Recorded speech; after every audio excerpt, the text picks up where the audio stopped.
Graça e paz, meus amados. Bem-vindos a mais um dia da nossa campanha 70 vezes 7.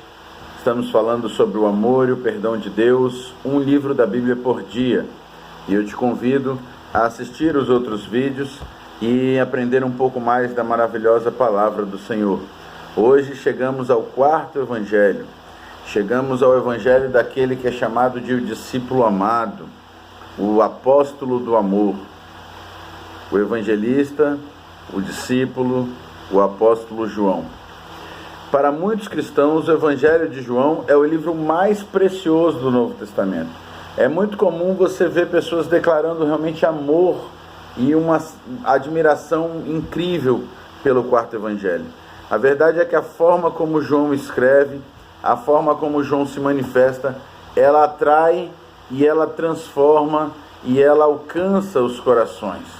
Ele é o discípulo, o apóstolo, o evangelista que mais profundamente sonda os mistérios de Deus, a verdade eterna, de uma forma a mostrar assim Jesus como Filho de Deus. Inclusive nós vamos ver que esse era o propósito de João. Ele é um evangelho diferente. Ele não é um evangelho como os outros evangelhos chamados sinóticos. Aqui, Mateus, Marcos e Lucas tratam uma biografia de Jesus, ainda que não cronológica, mas de uma certa ótica. E provavelmente Mateus e Lucas se embasaram de Marcos e de uma outra fonte. Mas a verdade é que o Evangelho de João, ele não traz a mesma estrutura, a mesma forma que os outros evangelhos. Eles apresentam o reino de Deus. Eles apresentam a mensagem de Jesus enquanto alguém que veio mostrar o reino de Deus.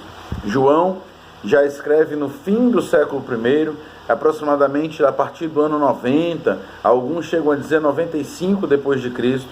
Então, ele se preocupa com outra questão.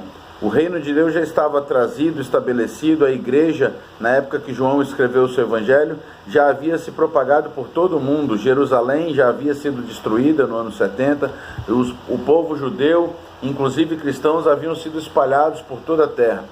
Então João ele está preocupado com outros assuntos a não ser a biografia de Jesus. Ele praticamente pula assuntos muito importantes nos outros evangelhos. Ele não menciona o nascimento de Jesus, o batismo ou as tentações. Ele não diz nada sobre o Getsêmani, sobre a ascensão, sobre a última ceia. Ele não diz uma só palavra sobre a cura de pessoas endemoniadas.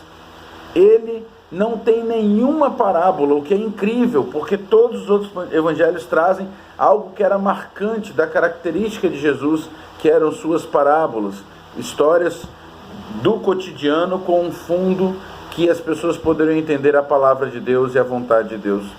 Nos outros evangelhos, Jesus fala coisas do dia a dia que permanecem na memória, mas nesse evangelho de João, nós vemos Jesus pronunciando grandes discursos, pronunciamentos. É um Jesus que trava verdadeiros debates com os fariseus, com os saduceus, de uma forma muito diferente dos outros evangelhos.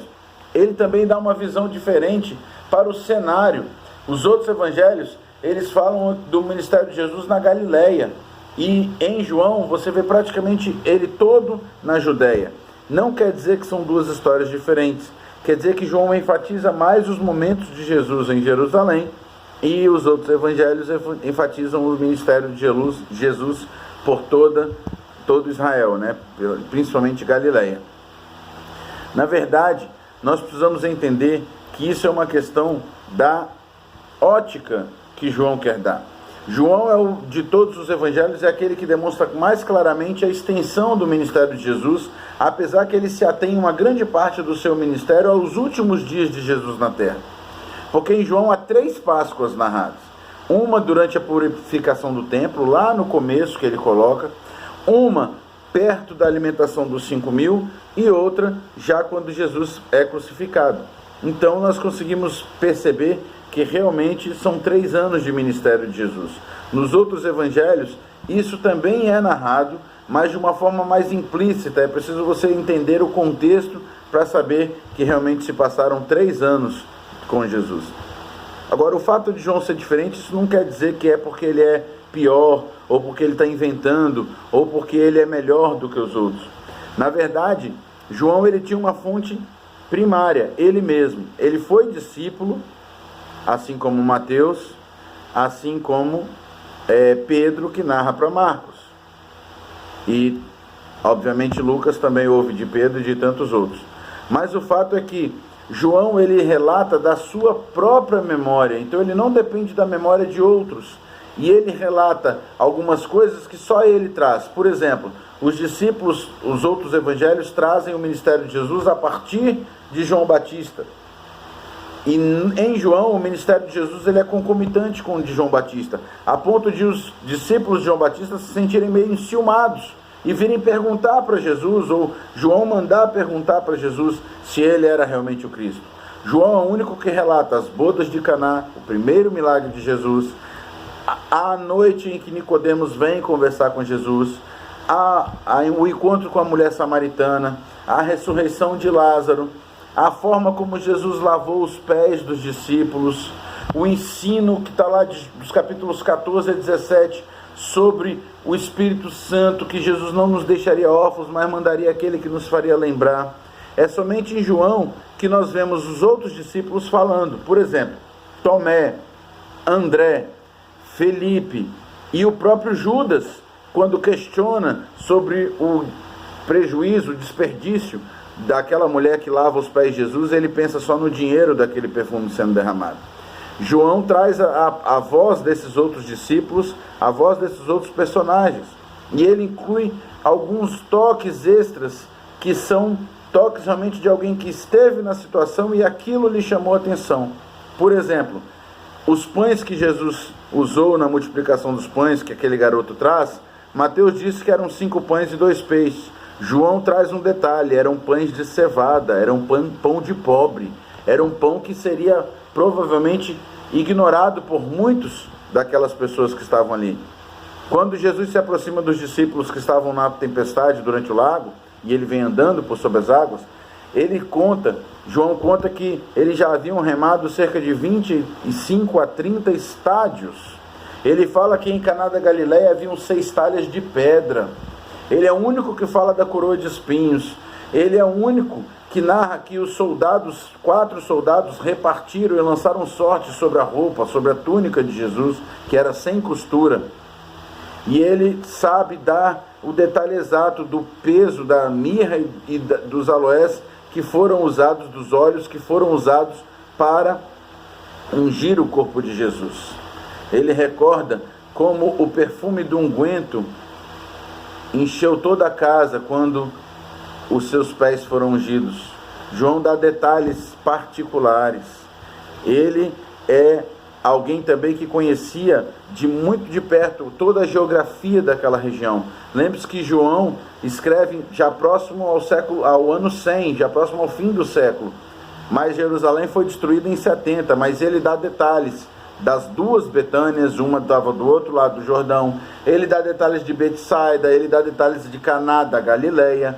Ele conhece o pórtico e o lago, ele conhece o lago de Siloé, ele conhece o pórtico de Salomão, ele conhece a corrente do Cedron, o pavimento que se chama de Gabatá, e o Gólgota, que é como uma caveira. Detalhes que não estavam mais disponíveis. Mas, afinal de contas, por que João escreve o seu evangelho, se já haviam outros 3 evangelhos? O próprio João nos dá as respostas.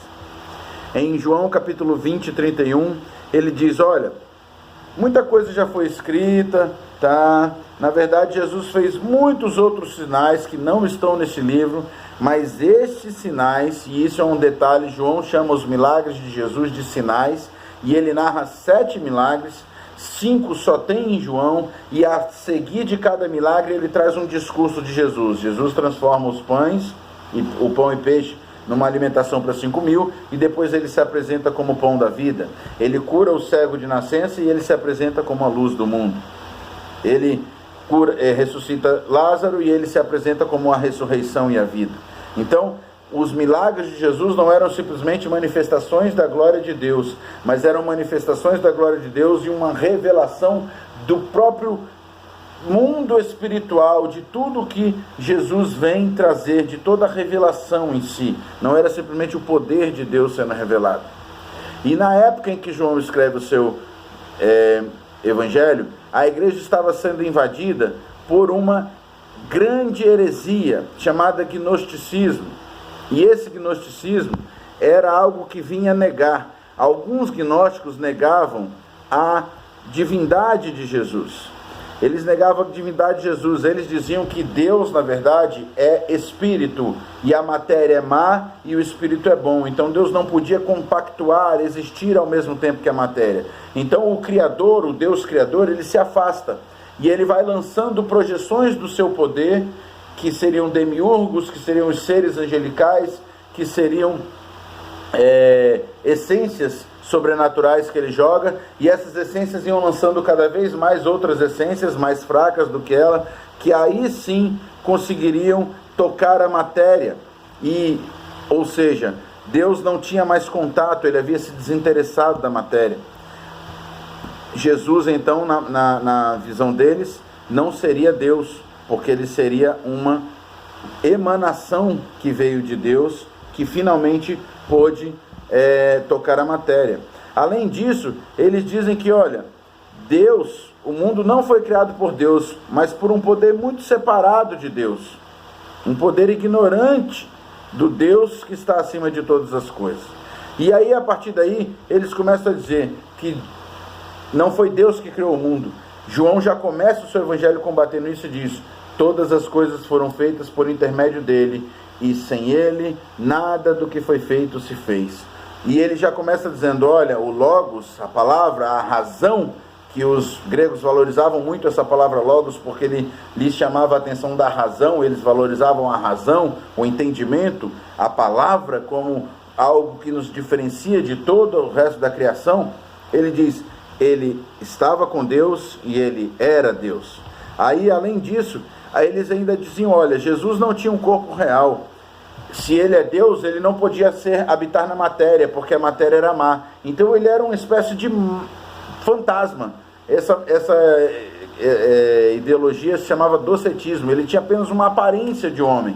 E João diz, o verbo se fez carne e habitou entre nós. Além disso, ele demonstra a humanidade de Jesus. Ele conta como Jesus teve fome, como ele estava cansado, como ele teve sede. As heresias gnósticas, elas ou atacavam a divindade de Jesus, dizendo que ele não podia ser Deus.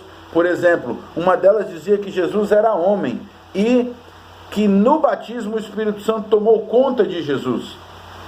E na crucificação ele abandonou Jesus, deixou Jesus para morrer.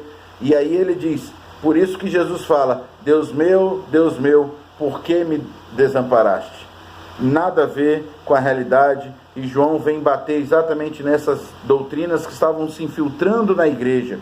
E ele diz, ele era o próprio Deus e ele deu a vida por mim e por você. As crenças gnósticas tentavam destruir ou a deidade, a divindade, ou a humanidade de Jesus. E João se viu, então, disposto a escrever. E por isso ele diz, eu escrevi estas coisas que estão narradas. Existiram muitos outros sinais, mas estes são para que vocês saibam ou creiam que Jesus é o Cristo, o Filho de Deus, e para que, crendo, tenham vida em seu nome. Nós estamos falando sobre o amor e o perdão de Deus. E João é o apóstolo do amor. O capítulo 3, versículo 16 de João diz, porque Deus amou o mundo de tal maneira que deu seu Filho unigênito, Jesus, para que todo aquele que nele crê não pereça, mas tenha vida eterna. O amor de Deus é o motivo único, impulsionador, a base, a origem de todo o seu plano para redimir a humanidade. Ele amou o mundo de tal maneira que mandou Jesus. E existe um fato muito claro que nós podemos então entender sobre esse amor e perdão através da vida do apóstolo Pedro. Veja bem, Pedro foi um dos homens que viveu as maiores e melhores experiências com Jesus. Ele estava presente nos grandes milagres, em todos eles. Ele andou sobre as águas, somente ele fez isso. Ele foi aquele responsável por dizer, tu és o Cristo, o Filho do Deus vivo. Mas Pedro era um cara que logo em seguida algo muito bom, ele fazia algo muito ruim. Então ele andou sobre as águas, mas ele duvidou, ele temeu, ele desviou o olhar de Jesus e afundou. Ele declarou: tu és o Cristo, o Filho do Deus vivo. Jesus diz: muito bem, Pedro, isso foi o Espírito Santo que te revelou. Logo em seguida a Bíblia diz que Jesus começou a falar que agora que ele já havia entendido quem ele era, o que ele ia sofrer e que ele seria entregue nas mãos dos principais sacerdotes, seria morto. E Pedro diz: nunca te aconteça isso. E aí Jesus diz: para trás de mim, Satanás, porque agora Pedro se permitiu ser usado, tentando falar de si mesmo, ou até mesmo Satanás incitando o coração de Pedro para que tentasse fazer Jesus desistir disso. Então Pedro teve altos e baixos. Na ceia, Pedro diz: ainda que todos te abandonem, eu estou disposto a morrer por ti. E Jesus diz: você vai me negar 3 vezes. E quando Pedro nega Jesus 3 vezes, ele desaba. Então o capítulo 21, ele começa com Pedro dizendo: vou pescar. Na verdade, Pedro não estava querendo relaxar, Pedro não estava querendo espairecer, Pedro está querendo voltar à sua profissão anterior. Ele era pescador, e o convite, o chamado de Jesus para Pedro é: venha que eu vou te fazer pescador de homens. E Pedro está querendo voltar a ser pescador de peixes. Então eles percebem que Jesus está na praia, eles vão até a praia, Jesus lhes faz mais um milagre, eles não haviam pescado nada, Jesus manda lançar novamente a rede do outro lado do barco, eles pegam muitos os peixes, percebem que é Jesus, vão até a praia, e aí Jesus faz uma pergunta para Pedro: Pedro, Simão, filho de João, você me ama mais do que todos esses? Porque ele havia dito que amava mais do que todos. Pedro respondeu: sim, Senhor, tu sabes que eu te amo. Mas respondeu de uma forma muito superficial. E Jesus disse: então apacenta os meus cordeiros. Ou seja, você não foi chamado para ser pescador agora de peixe, vai cuidar do rebanho, vai ser pescador de homens, cumpre aquilo pelo qual você foi chamado. Novamente Jesus pergunta: Simão, filho de João, tu me amas? Já não pergunta mais se é mais do que os outros, porque a resposta de Pedro deu a entender que ele já não se considerava mais amado, alguém que amava mais do que os outros. E ele diz: sim, Senhor, tu sabes que eu te amo. E ele diz: pastoreia as minhas ovelhas. Ou seja, eu tenho um chamado para você, cumpre aquilo que eu te mandei, você não vai desistir. Pela 3ª vez Jesus pergunta: Simão, filho de João, ou no caso em João aqui está narrado apenas: Pedro, tu me amas? E aí Pedro se entristeceu, porque Jesus perguntou 3 vezes para ele. E ele se lembra que ele havia negado a Jesus 3 vezes. E Jesus estava dando a Pedro, alguém que havia dito que não conhecia, que não amava, que não fazia parte do Senhor, uma chance para cada vez que ele negou a Jesus, de declarar publicamente novamente o seu amor. Pedro se entristeceu e diz: Senhor, tu sabes todas as coisas, tu sabes que eu te amo. E Jesus diz: apacenta as minhas ovelhas. Meus irmãos, o ministério de Jesus é esse: amor e perdão. Ele perdoou Pedro e ele deu a Pedro a capacidade, ou agora a oportunidade, de declarar o seu amor publicamente. E na palavra de Deus ele deixou Pedro muito seriamente encaminhado e diz: apacenta as minhas ovelhas. Você é importante para mim, eu escolhi você, eu não estou passando a sua função para outro. Porque talvez no seu coração Pedro estava dizendo: Senhor, eu não sirvo mais para isso, chama outro, eu vou voltar a pescar, eu não sirvo para ser discípulo, eu não sirvo para te seguir, eu te neguei. E Jesus está dizendo: eu perdoei você, e eu estou te dando agora a oportunidade de declarar que me ama, porque eu te amei a ponto de morrer por você, de ressuscitar por você. O amor e o perdão de Deus estavam muito claramente demonstrados, mas Pedro precisava se sentir perdoado, e talvez você também precise se sentir perdoado, precisa ser perdoado. Por isso, declare a Jesus: Senhor, tu sabes todas as coisas, tu sabes que eu te amo, e que o amor e o perdão de Deus realmente entre no seu coração, e que você possa entender que ainda que você tenha negado a Jesus toda a sua vida, ainda que você tenha feito coisas terríveis. Olha, Pedro era aquele que estava sempre com Jesus, sempre, e ele havia falhado, e ele se sentia um derrotado, mas Jesus diz: pastoreia as minhas ovelhas. Eu sei que você me ama, eu quero você ainda, E Jesus disse para você hoje: você é importante para mim, sim. Você não é um fracassado. Você é alguém pela qual eu entreguei a minha vida. Eu te dou o meu amor, eu te dei o meu perdão. Vem fazer a minha obra. Que Deus nos abençoe. Amém.